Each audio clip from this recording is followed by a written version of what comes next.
इच्छा शक्ति आगरे हार मानिला बयस 105 वर्षरे मास्टर्स डिग्री हासिल कले। शिक्षा हासिल करिबाकू कौनसी बयस सीमा न थाए एहाकू आमे सबुबेले शुनिछु।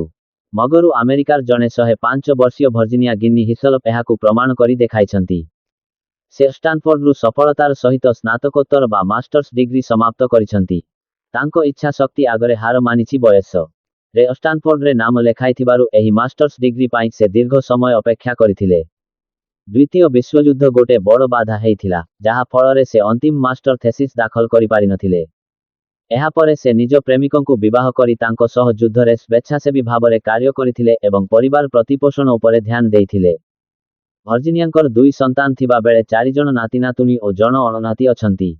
से युद्ध परे वाशिंगटन स्कूल एवं कॉलेज बोर्ड रे कार्य करिथिले।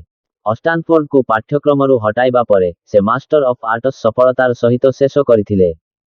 समारोहरे जिन्नीको नाती नातुनी तांकु समर्थन करिथिले एवं मंच उपरे सेमाने तांकु उत्साहित करिथिले। डीन डानियल स्वार्ट्ज तांकु डिप्लोमा प्रदान करिथिले एवं गणमाध्यमकु सूचना देई कहिथिले, 83 वर्ष परे आमर आउर आवश्यकता नाही, तेणु से स्नातकोत्तर शिक्षा समाप्त करिछंती।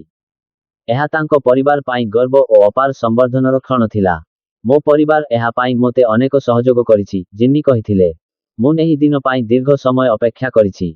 भारतरे शिक्षा हासिल पाई बयस कौनसी बाधा नुहे।